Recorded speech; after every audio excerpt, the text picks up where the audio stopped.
The inner circle of Adolf Hitler consisted of Nazi leaders who held the most critical levers of power, both serving him and competing for influence around him.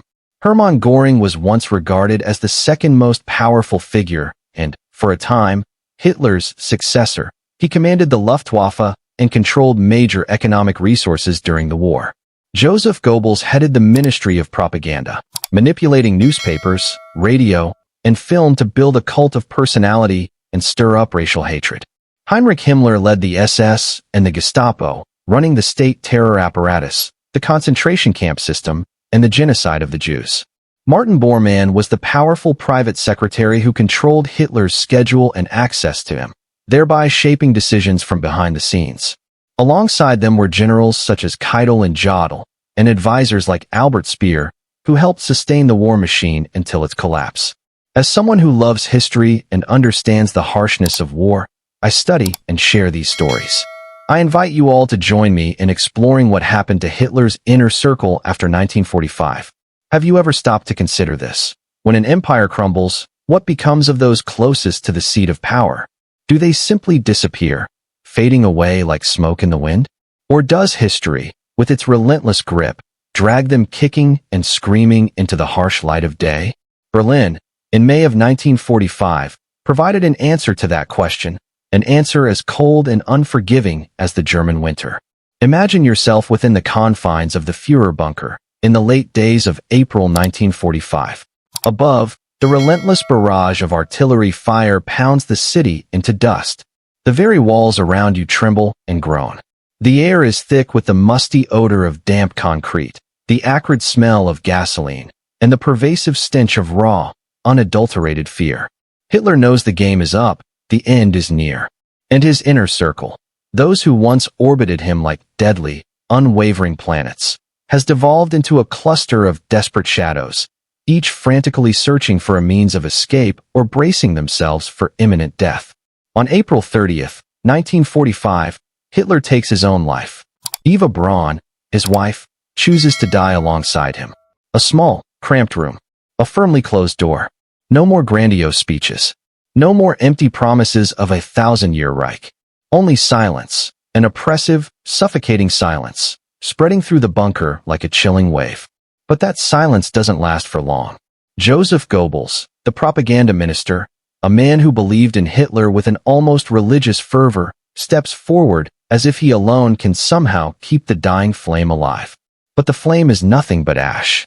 He and his wife, Magda, lead their 6 innocent children into a side room. Sleeping pills are administered. Then, the deadly kiss of cyanide. One by one, the children slip into a never-ending sleep, a darkness from which they will never awaken. Goebbels and Magda then take their own lives in the corridor. This isn't some romanticized tragedy.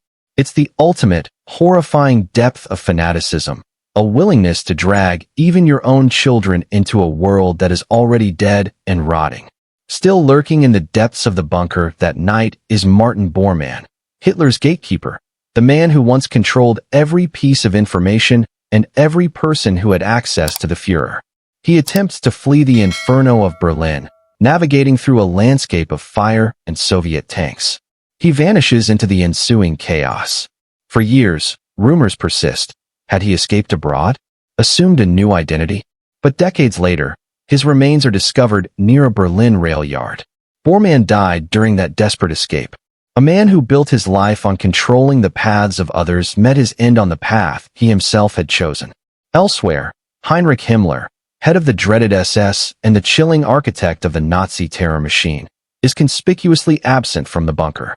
The moment he learns of Hitler's death, Himmler attempts to negotiate with the Western Allies, as if he still holds some sort of leverage. But no one is interested in his offers. Captured by the British, he bites down on a hidden cyanide capsule within hours.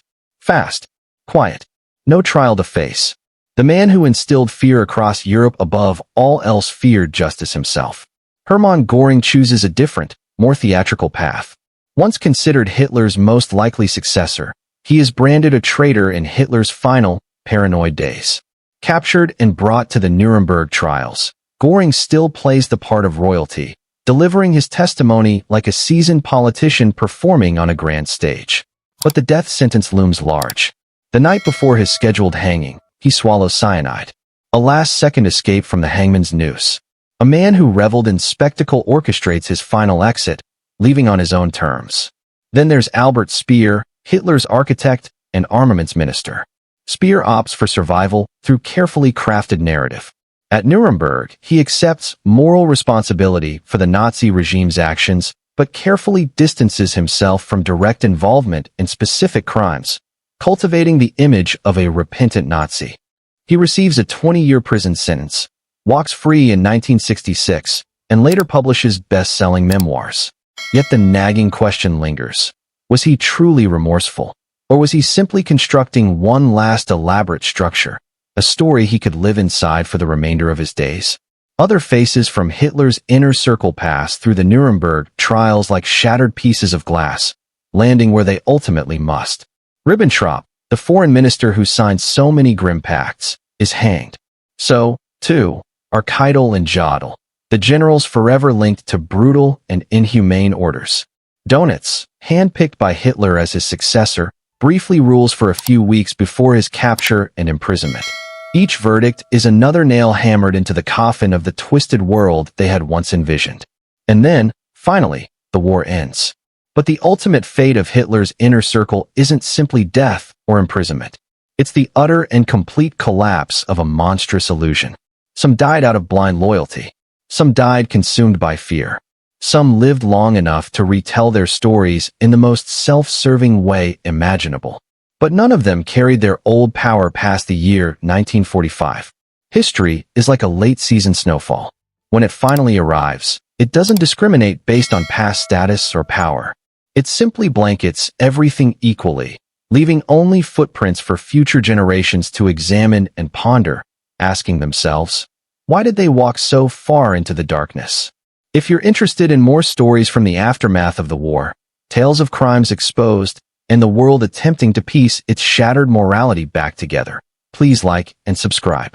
Your support helps me continue to bring history to life through real human experiences, not just dry textbook facts. But after those figures vanished from the stage, what ultimately happened to Germany itself, and who moved with the greatest speed and determination to fill the terrifying vacuum they left behind?